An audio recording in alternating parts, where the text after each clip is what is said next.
बिस्मिल्लाहिर्रहमानिर्रहीम। आप देख रहे हैं BNN और मैं हूं आपका मेज़बान शुएबुर रहमान। प्रोग्राम आप देख रहे हैं voice of youth. Voice of youth का प्रोमो आपने देखा होगा, मुख्तलिफ जगह पे आपको नज़र भी आया होगा। एक बड़ी टीम के साथ हमने इस प्रोग्राम का आगाज़ किया और इसमें तमाम तरह नौजवान लोग हैं और ये वो नौजवान लोग हैं जो किसी न किसी सतह पे कम्युनिटी के अंदर कोई ना कोई खिदमत सर अंजाम दे रहे हैं या फिर कोई ना कोई एक्टिविटीज़ कर रहे हैं। सोशल मीडिया के ऊपर भी एक्टिव लोग हमारी टीम का हिस्सा हैं। उसके अलावा प्रोमो में जैसा कि आपने देखा है एक्सपर्टीज़ भी हमारे साथ हैं और हम आपको ना सिर्फ आपके मसाइल को डिस्कस करेंगे बल्कि उनका सलूशन भी आपको देंगे। तो इसी सिलसिले में आज हमने पहला प्रोग्राम जो रिकॉर्ड करने जा रहे हैं वो है काशिफ तनोली साहब के साथ। तो काशिफ तनोली किसी तारफ़ के मोहताज नहीं है सोशल मीडिया के ऊपर और स्पेशली लहसन नवाब के एरिया में इनको तकरीबन नौजवान तबका बहुत अच्छी तरह जानते हैं। इनका अगर तारफ़ मैं आपसे करूँ, काशिफ तनोली साहब तनावल यूथ वेलफेयर फाउंडेशन के बानी इरकान में से एक हैं और इन्होंने इसकी बुनियाद रखी हुई। ये चेयरमैन भी हैं इस फाउंडेशन के।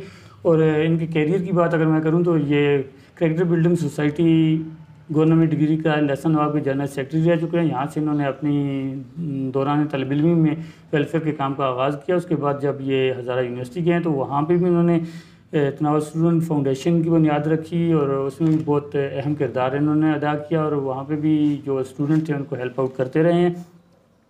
और जब ये वहाँ से फ़ारुग होकर दोबारा अपने इलाके में आए तो अपने इलाके में आके इन्होंने इस फाउंडेशन की बुनियाद रखने के साथ साथ यहाँ पे अवेयरनेस राइजिंग सेशन का एहतमाम भी किया। गुज़श्ता कुछ दिन पहले भी हमने एक रिपोर्ट आपके साथ शेयर की थी जिसमें गवर्नमेंट डिग्री कॉलेज लहसन नवाब में एक बहुत बड़ा सेमिनार का इनेकाद किया गया था जिसमें थैलीसीमिया फ्री पाकिस्तान के अनवान से ये सेमिनार था। और उसमें ना सिर्फ वो बच्चे शामिल हुए थे जिनको ब्लड ये दे रहे हैं, जिनके लिए ब्लड की अरेंजमेंट कर रहे हैं, बल्कि उनके वालिदैन भी उनके साथ मौजूद थे और स्टेक होल्डर जो इलाका के थे वो भी यहाँ पे आए थे और बहुत ज़बरदस्त किस्म का प्रोग्राम ऑर्गेनाइज़ किया गया था और काफ़ी अप्रिशिएट भी किया गया था इनको।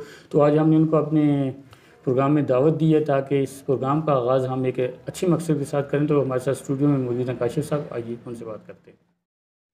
जी काशिफ साहब, बहुत शुक्रिया जो आपने अपने कीमती वक्त में से वक्त निकाला। तनाव यूथ फाउंडेशन का ख्याल कैसे आया और इसके मकासद क्या हैं, कब इसकी बुनियाद रखी गई और इसके मकासद क्या हैं? बहुत बहुत शुक्रिया शुएब भाई और बहुत बहुत शुक्रिया BNN चैनल का कि उन्होंने इससे पहले भी हमारी जितने भी प्रोग्राम हैं उनको कवरेज दी और आज हमें एक बार फिर दोबारा मौका दिया। सबसे पहले मैं अपनी इस फाउंडेशन के बारे में बताना चाहूँगा कि इसकी बुनियाद कब रखी और इसके साथ में हमारे साथ कौन कौन से मेंबर शामिल हैं। इसकी बुनियाद हमने रखी है अक्टूबर 2021 में इसकी बुनियाद रखी और उसमें हमारे साथ टीम मौजूद थी। उस टाइम हमारे जो यूनिवर्सिटी के स्टूडेंट थे, मेरे क्लास फेलो थे, जब हम यूनिवर्सिटी से फ्री होकर ग्रेजुएशन कंप्लीट करके आए तो यहाँ पर मैंने अपने दोस्तों के साथ मिलकर इस तंजीम की बुनियाद रखी। और अभी जो हमारी टीम मौजूद है, हमारी तकरीबन 25-30 की जो कैबिनेट की टीम मौजूद है और उसके अलावा भी हमारे पास कई ऐसे रज़ाकार मौजूद हैं जो हमारे साथ काम कर रहे हैं। हमारी 2 टीमें इस टाइम काम कर रही हैं, एक और कैबिनेट है और एक हमारी गवर्नमेंट डिग्री कॉलेज लहसन नवाब की स्टूडेंट विंग काम कर रही है। अच्छा, डिग्री कॉलेज लहसन नवाब का इस एक्टिविटी में क्या रोल रहा है? क्योंकि अक्सर रिवायत जब हम आपकी कवरेज करते रहे हैं तो वहाँ पे हमने स्टूडेंट को देखा है कि वो फ्रंट लाइन पे नज़र आते हैं, तो उनका किरदार क्या है?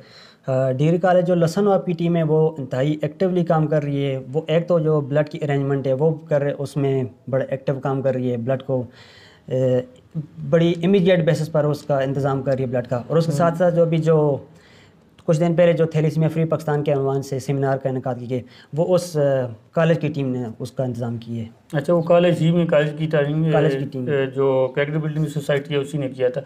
अच्छा, इसके बेसिक मकासद क्या हैं, बुनियादी मकासद क्या हैं ऑर्गेनाइजेशन के? क्योंकि हर ऑर्गेनाइजेशन को कोई स्ट्रक्चर होता है, कोई टारगेट गोल होते हैं, तो आपका गोल क्या है? इसके हमारे जो बुनियादी मकासद थे उनमें सबसे पहला जो मेन मकसद था वो तो थैलीसीमिया के जो बच्चे हैं उनके लिए ब्लड की फ्राइमिंग, जितने भी वो, क्योंकि ऐसे बच्चे हैं जो हमारे खून के चंद कतरों पर उनकी ज़िंदगी होती है, जिन्हें महीने में 1 दफ़ा या 2 दफ़ा लाजमी ब्लड लगते हैं, तो उनके लिए हमने ब्लड का इंतज़ाम करना था। और उसके साथ जो हमारा दूसरा मकसद था वो माज़ूर अफराद के लिए जिनकी चाहे जो भी माजूरी हो उसकी बुनियादी सहूलियात उन्हें फ़राहम करना, चाहे वो व्हील चेयर हो या बाकी तमाम लवाज़मात जो उनको ज़रूरियात ज़िंदगी में इस्तेमाल होते हैं। उसके अलावा जो तीसरा हमारा मकसद था यतीम बच्चों और बच्चियों के लिए तालीम का इंतज़ाम करना। उन्हें जितना मुमकिन हो सका हमसे हम उन्हें तालीम के मामला में उन्हें सपोर्ट करेंगे। इसके अलावा जो हमारा चौथा मकसद था वो मुस्तहिक अफराद के लिए राशन का इत्माम करना है। जितनी हमारे इलाके में बहुत सी ऐसी फैमिलीज़ हैं जिनका बड़ी मुश्किल से उनके घर का चूल्हा जलते हैं, तो उनके लिए हम राशन का इत्माम करेंगे। और उसके साथ साथ हमारे लोकल मसाइल हैं, जितने भी हमारे इलाके में कोई इमरजेंसी की सूरत में कोई ऐसा वाक़या हो जाते हैं तो उसमें इंशाल्लाह हमारी जो तनावल यूथ वेलफेयर है वो हमेशा फ्रंट लाइन पर होगी। अच्छा, कुछ इसकी साबिक़ा कारकर्दगी के हवाले से हमारे देखने वालों को अगर बताना पसंद करें, क्योंकि काफ़ी टाइम हो गया आपकी ऑर्गेनाइजेशन का, तो इस वक्त तक की क्या कारकर्दगी रही है, क्या क्या किया है आपने? इसके लिए तो हमने मुख्तलिफ़ जगह पर कैंप्स लगाए हैं, ब्लड ग्रुपिंग कैंप लगाए हैं। सबसे पहले जो हमारा जो हमने फाउंडेशन की बुनियाद रखने के विदिन 1 वीक हमने जो कैंप लगाए वो बिलारिया डल्ला सनवाब में लगाए। वो हमारा एक तारीखी कैंप था जो हमने 1 वीक के अंदर अंदर उसकी अरेंजमेंट किए और लगाए, जिसमें तकरीबन 400-500 लोगों ने अपनी वो ब्लड की सैम्पलिंग करवाई थी। इसके साथ जो हमारा दूसरा कैंप लगाए वो गवर्नमेंट डिग्री कॉलेज लसन नवाब में लगाए। आज से तकरीबन साल पहले वो लगाया गया था वो कैंप। वो भी हमारा तारीखी कैंप था जिसमें तकरीबन कॉलेज के तमाम स्टूडेंट ने उसमें सैम्पलिंग करवाई थी अपनी। और तीसरा हमारा जो कैंप था वो प्रेरणा के मुकाम पर हमने ब्लड ग्रुपिंग कैंप की है। और चौथा हमारा जो अभी कुछ टाइम पहले कॉलेज में जो थैलेसीमिया फ्री पाकिस्तान के अनवान से सेमिनार किया, जिसमें हमारे इलाके के तमाम स्टेक होल्डर्स थे, डॉक्टर हज़रात पर मुश्तमिल टीम थी, हमारे RHC के और बाकी मंसेर साहिब तमाम डॉक्टर थे, तो और टीचर तबका तमाम उसमें इलाके के लोकल लोग थे।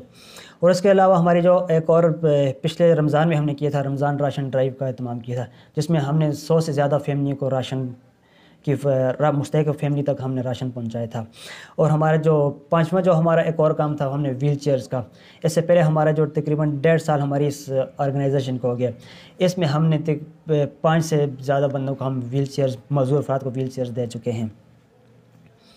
अच्छा, ये तकरीबन काफ़ी सारी एक्टिविटी हैं, और इसमें एक चीज़ जो अभी तक मेरी समझ में नहीं आई है कि तकरीबन ब्लड का आपका जो बेसिक जो काम है ब्लड का है, तो तकरीबन कितने लोगों को आप ब्लड दे चुके हैं ये 1.5 साल के दौरान? हमने इस 1.5 साल के दौरान तकरीबन 300 प्लस जो मजदूर बीमार हैं उनको ब्लड दे चुके हैं। उनमें कुछ थैलेसीमिया के मरीज़, ज़्यादा थैलेसीमिया के मरीज़ हैं, और उसके अलावा कोई एक्सीडेंट का केस हो जाता है, कोई डिलीवरी केस है, या बाकी किसी थैलेसीमिया के अलावा आप इमरजेंसी को भी रिस्पॉन्स कर रहे हैं? जी, इमरजेंसी केसेस का भी। अच्छा, तो कितने थैलेसीमिया के कितने बच्चे आपके पास रजिस्टर्ड हैं जिनको रेगुलर बेसिस पे आप दे रहे हैं ब्लड? हमारे पास इधर लसन नवाब में तो 13 बच्चे रजिस्टर हैं, लेकिन इसके अलावा जो बाकी दूर दराज इलाकों से वो भी हमसे रब्ता कर दें, तो उन्हें अगर मंसेरा में ज़रूरत हो तो उधर भी हम अरेंज कर लेते हैं, अब्टाबाद में हो तो उधर। अच्छा, लसन नवाब के अलावा वर्किंग एरिया कौन सा है आपका?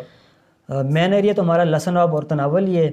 इसके अलावा अगर हमें कहीं कॉल आ जाती है मंसेरा से, अब्टाबाद से या कहीं और से, तो हम वहाँ की तंजीमें जो वहाँ की तंजीमें काम करें या ब्लड बैंक के, उनके साथ भी हम राब्ते में हैं और वहाँ उनकी मदद से हम अरेंज कर देते हैं। अच्छा, रेफरल सिस्टम पे भी आप काम कर रहे हैं कि अगर आप कहीं भी आपके अपने वॉलंटियर मौजूद नहीं है तो आप किसी दूसरे के थ्रू भी करवा रहे हैं? हाँ, बिल्कुल इसी तरह रेफरल सिस्टम पे। ठीक है।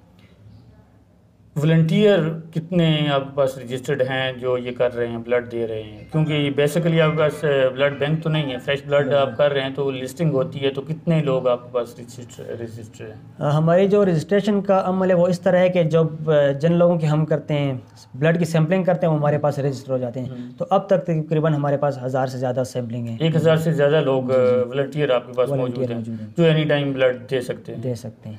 और आपने साबिक़ा रमज़ान राशन के हवाले से बात की थी, तो वो फाउंडेशन ने अपनी तरफ से लोगों को दिया था? जी बिल्कुल, अपनी तरफ से दिया था। और अपकमिंग अभी रमज़ान तो फिर आ रहा है, तो आजकल तो हालात भी थोड़े से मुश्किल हैं, क्योंकि पहले तो इतने हालात मुश्किल नहीं थे, महंगाई इतनी थी, अभी महंगाई ज़्यादा है, तो क्या तवक्को रखते हैं कि इस बार कोई डोनेशन के चांसेस हैं? जी इंशाल्लाह इस दफ़ा भी हमारा इरादा है कि इस रमज़ान में हम रमज़ान राशन ड्राइव का एहतमाम करेंगे, जिसके लिए हम कोशिश में लगे हुए हैं, डेली बेसिस पर काम कर रहे हैं। और इंशाल्लाह हमारा इरादा है कि रमज़ान से तकरीबन 4-5 दिन पहले जो मुस्तहिक फैमिली है उन तक हम। और इसका क्या तरीक़ाकार क्या होता है? अगर कोई बंदा हमारी स्क्रीन के थ्रू आपका प्रोग्राम देख रहा है, वो आपको अप्रोच करना चाहे तो वो किस तरह कर सकता है? मतलब आपको राशन वो भिजवा सकता है या क्या तरीक़ाकार क्या है उसका? उसमें वो बंदा अगर हमारे पास साथ अगर नकद की सूरत में ताउन करना चाहे तो उस सूरत में भी कर सकते हैं, हमारे पास अगर सामान की सूरत में, राशन की सूरत में ताउन करना चाहे तो उस सूरत भी कर सकते हैं। कुछ इस तरह का सिस्टम आपके पास मौजूद है कि अगर कोई बंदा किसी फैमिली को सपोर्ट करना चाहे कि वो आप कोई 2-3 फैमिलियाँ किसी को हैंड ओवर कर सकते हैं?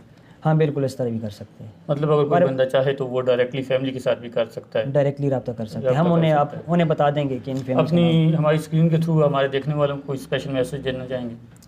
अब इसके तमाम सुनने वालों और देखने वालों के लिए स्पेशल मैसेज यही है कि हम ये आपके इलाके में काम कर रहे हैं, आपकी सहूलत के लिए काम कर रहे हैं। ये हम एक जो मेन हमारा मकसद है वो थैलेसीमिया के बच्चों के लिए जो ब्लड की फ्राहमी है, तो इसमें हमारे साथ तावन करें, हमें सोशली सपोर्ट करें, हमें मॉरली सपोर्ट करें, हमारे इस काम को रिकॉग्नाइज़ करें। बहुत शुक्रिया। बहुत ज़बरदस्त किस्म का ये एक प्रोग्राम मुझे समझ में आया, क्योंकि वेलफेयर का प्रोग्राम था और 1.5 साल की कारकर्दगी। अगर 1000 वॉलंटियर किसी ऑर्गेनाइजेशन के पास 1.5 साल के अंदर है तो बहुत बड़ी अचीवमेंट है। उसके अलावा एक छोटी सा इदारा है और चंद एक लोग हैं, यूथ के लोग हैं जो ये काम कर रहे हैं। तो अगर हम सिर्फ इनको माली सपोर्ट करें, कुछ सोशली सपोर्ट करें, कुछ तावन करें, तो मेरा ख्याल है कि ये 1000 से 2000 भी हो सकते हैं। और ये 25 से 30 लोगों की जो टीम है, ये 100 से ज़्यादा लोगों की कैबिनेट टीम भी बन सकती है। और उसके अलावा स्क्रीन के ऊपर हम इनका रब्ता नंबर भी आपके साथ शेयर कर रहे हैं कि इस रब्ता नंबर पर अगर चाहें तो आप डायरेक्टली इनके साथ बात कर सकते हैं। इनके पास जो मुझे अच्छी चीज़ लगी है, चूँकि बहुत सारे इदारों के साथ मैं भी काम कर चुका हूँ, इनका जो यूनिक तरीक़ाकार मुझे लगा, जो मैं आखिरी सवाल इनसे किया था कि अगर आप चाहते हैं कि आप डायरेक्ट ऑर्गेनाइजेशन के अलावा डायरेक्ट किसी फैमिली को सपोर्ट करना चाहते हैं, डायरेक्ट किसी के साथ काम करना चाहते हैं, तो ये आपको डायरेक्ट फैमिली भी प्रोवाइड कर सकते हैं, क्योंकि इनके पास डेटा है। तो ये पहला प्रोग्राम था। अगले प्रोग्राम के तक के लिए इजाज़त दीजिएगा और इनका ज़रूर ख्याल रखिएगा। इस नंबर पर रब्ता ज़रूर कीजिएगा, क्योंकि ये वो नंबर है जिससे लोगों की ज़िंदगियाँ बचाई जाती हैं। मिलते हैं अगले किसी प्रोग्राम में, तब तक के लिए इजाज़त दीजिएगा। अल्लाह हाफ़िज़।